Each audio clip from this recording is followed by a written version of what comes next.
Hi, I'm Johanna, aka Tutor J, and welcome to my channel where I give tips, tricks, and advice to parents to help their students be successful. Okay, so today we are talking about reading tips, specifically reading tips for learning sight words.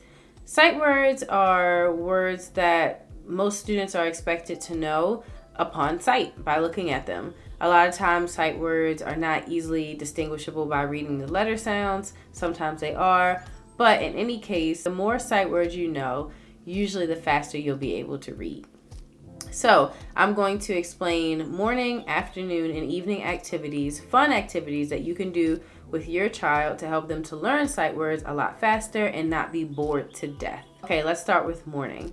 Use sticky notes and come up with 3 to 4 sight words for your child to learn. Write the words on the sticky notes and have your child place them in each room that they go to.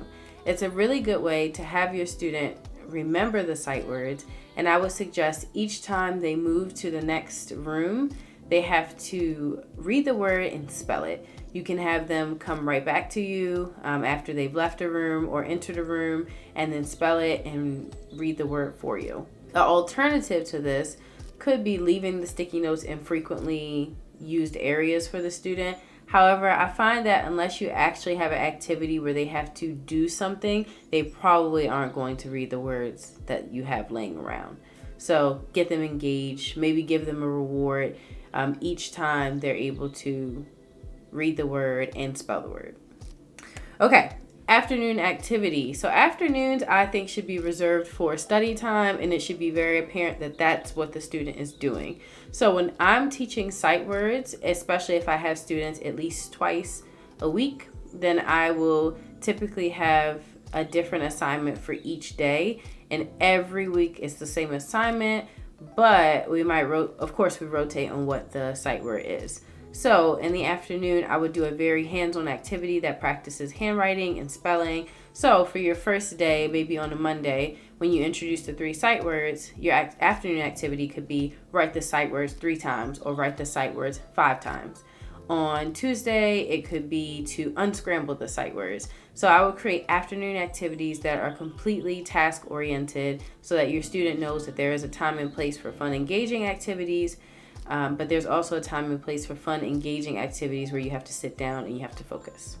Okay, that brings us to evening activities. When it comes to reading, I think the easiest way to incorporate evening activities is just to read a book to your student or read a book to your child before he or she goes to bed. It's a good way to have bonding time, but it's also a very nice way to reiterate those reading skills and introduce them to new words.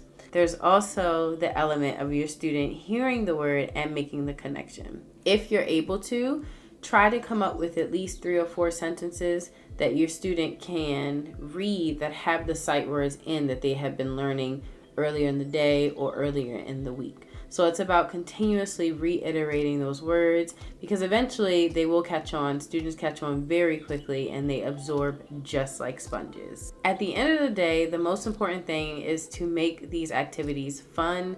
You can swap a lot of them out. And what I always encourage is rewarding your student. That can mean something as simple as having maybe a star sheet throughout the day where they can earn stars or they can earn points, and maybe if they reach a certain amount, you take them to get ice cream, or maybe they get extra TV time or tablet time. So different things like that so that they're constantly being rewarded, they're constantly being affirmed that they are a great student because they are. Just remember to keep it fun, keep it engaging, and your student will be reading fluently in no time. Check out my other videos for my math tips, and I will see you next time.